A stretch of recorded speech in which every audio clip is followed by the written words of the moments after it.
cerita-cerita ya, cerita-cerita. Habib Ali itu dari kecil kan ditinggal sama ayahnya.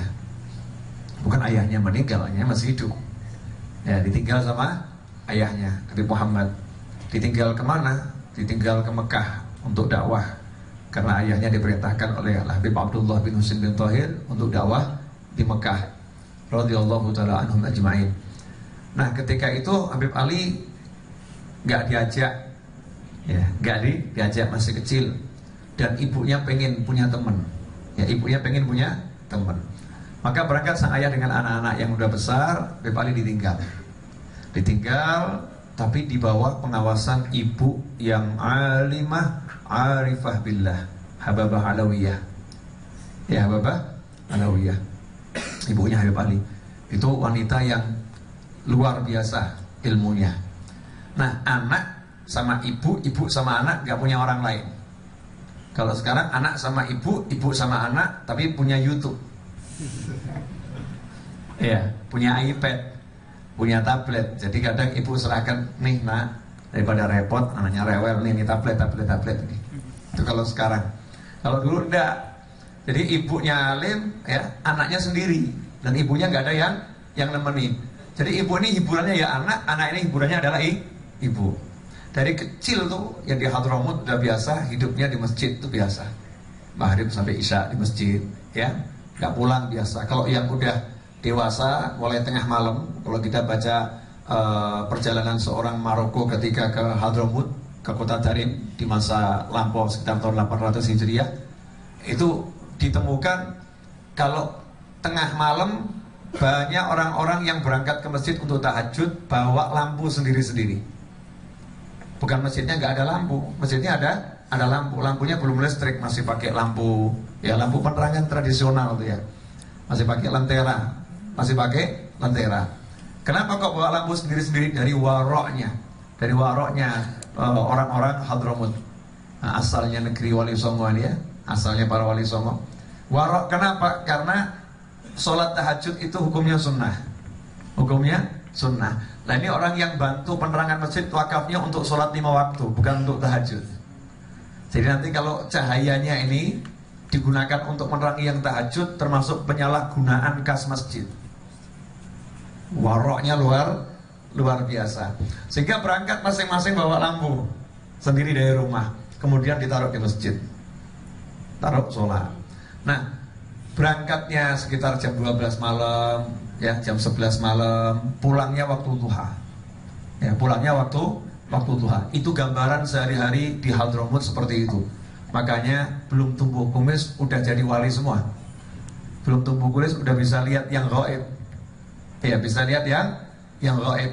Bukan cuman ilmu yakin, bukan ainul yakin, tapi sudah hakul yakin. Lihat yang gaib biidznillah subhanahu wa ta'ala. Nah, Habib Ali sama dari kecil hidupnya di masjid. Beliau lahir di kota Qosam. Ya, Qosam itu di Hadramut sana. Saya pernah masuk ke kamar kelahirannya Habib Ali. Saya punya fotonya. Belum pernah lihat fotonya. Foto kamar kelahirannya Habib Ali belum pernah lihat. Oh ya, mau lihat? Ntar, insyaallah berapa hari lagi saya upload. Nanti lihat aja di Google ya, cari kamar kelahiran Habib Ali. Ya, nanti cari di Google. Zaman sekarang kan gampang cari semuanya. Di mana? Bid'ah enggak itu?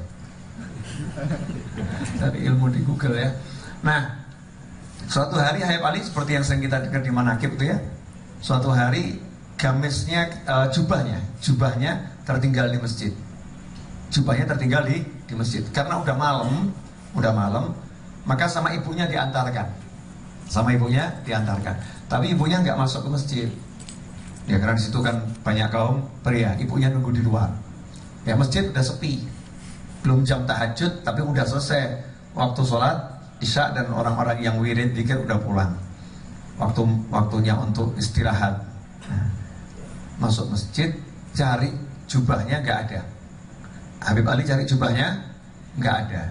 Nah, ketika bingung cari jubahnya nggak ada itu, tiba-tiba dari salah satu tiang itu muncul sosok seseorang, makhluk Allah, bukan manusia. Ya, sosok seorang makhluk Allah, bukan manusia, ruhaniyah. Jadi tiang itu seperti retak, keluar sosok seseorang, kemudian mengatakan, Ali, kamu cari ini ya.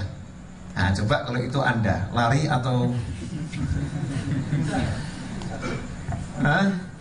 pingsan atau awarahum, kena serangan jantung kali ya. Buka gitu langsung, Ali, ini apa namanya yang kamu cari ya. Khaba'na lakum ya. Jadi kami ini sengaja simpankan barang kamu, nggak sampai hilang, nggak sampai tercecer, disimpankan sama makhluk-makhluk Allah yang mencintai Habib Ali Al-Habsyi. Ini diserahkan. Hei Ali, terimanya santai. Oh ya, terima kasih. Udah dibawa pulang. Terus ngomong sama ibunya, tadi disimpankan sama makhluk tuh keluar dari tembok. Itu umur 6 tahun, 7 tahun seperti itu. Belum ada, masih kecil kok, masih sangat kecil. Udah lihatnya seperti itu. Umur 5 tahun udah pernah belajar kitab sama Habib Abdullah bin Husain bin Thohir, ikut ngaji beberapa bagian dari kitab. Umur 5 tahun. Pindah ke kota Sewon. Di kota Sewon belajar terus ya, sampai seluruh ulama di kota Sewon itu mengatakan eman-eman nih anak ini kalau masih tinggal di Sewon eman-eman. Kenapa? Para ulamanya ilmunya udah ditumpahkan semua, Habib Ali masih kecil udah menguasai. Sehingga para ulama ini kebingungan. Ini kalau nggak ada yang ngasih lagi kasihan ini. Ini masih lapar ini. Kalau kita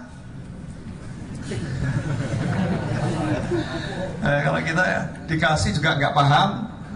Ini udah apa ulamanya full ngasihnya.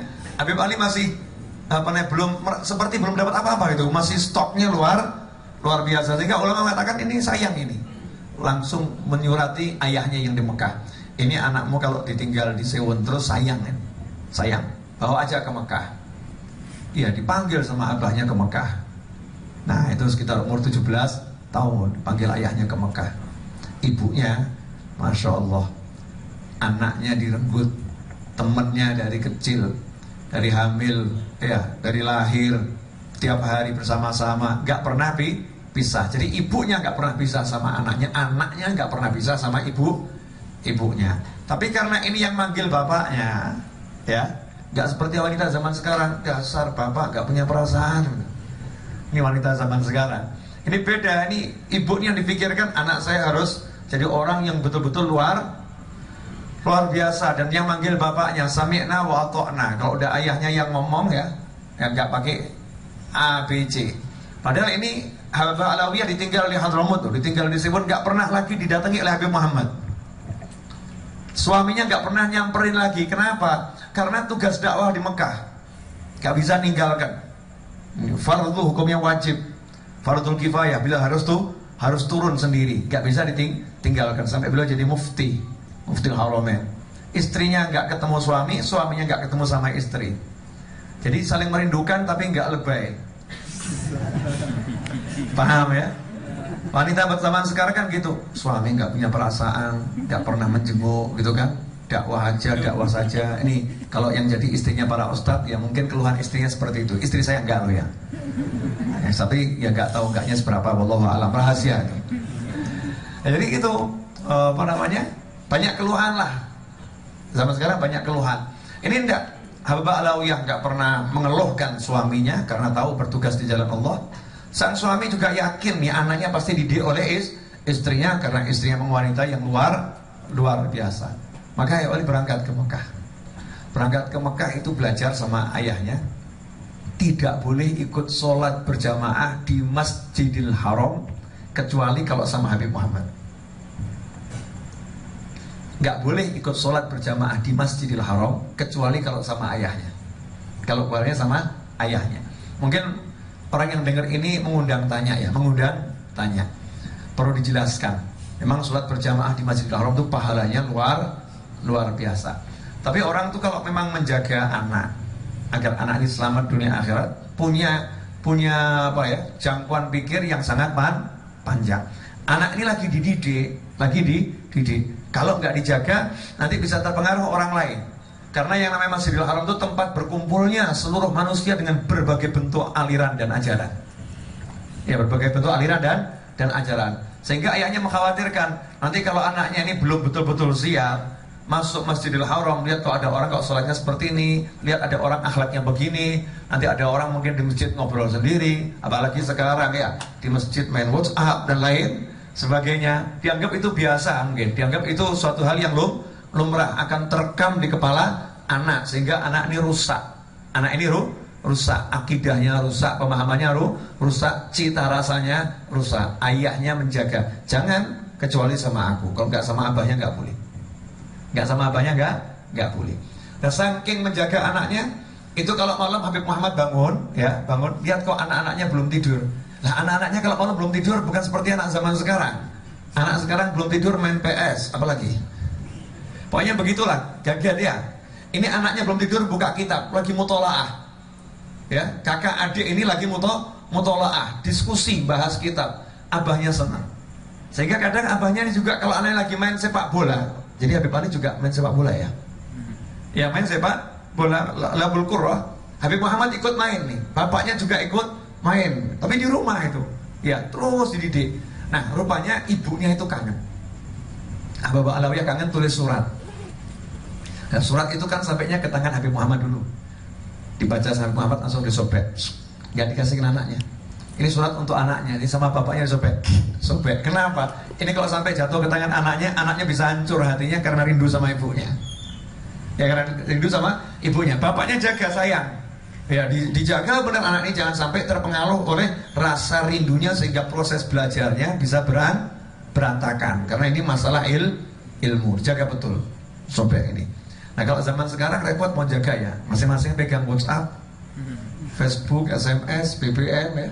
Hati ini bisa rusak ketika belajar dengan adanya SMS yang masuk ya, pesanlah message apapun yang masuk bisa merusak hati. Nah, ini rindunya ibu saja jangan sampai pengaruh Habib Ali, dijaga betul. Saya Habib Ali juga sama, kangen sama ibunya. Nah, suatu ketika Habib Ali itu umur 19 tahun ziarah ke Madinah, ke makam Rasulullah SAW ya.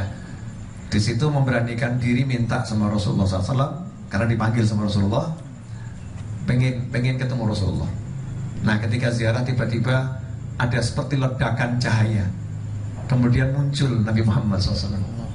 Ya, dilihat dengan mata kepala telanjang oleh Habib Ali bin Muhammad bin Husain Al-Habsyi radhiyallahu taala anhu. Dilihat benar gitu ya. Habib Ali ketakutan, takut punya salah gitu. Tolong ya Rasulullah, maafkan saya masih punya ibu, saya pengen ketemu ibu saya. Ya, jangan saya dimarahin. Jadi lihat begitu, bukan kemudian saya orang luar biasa, saya hebat. Lihat Rasulullah tuh takut kalau salah justru.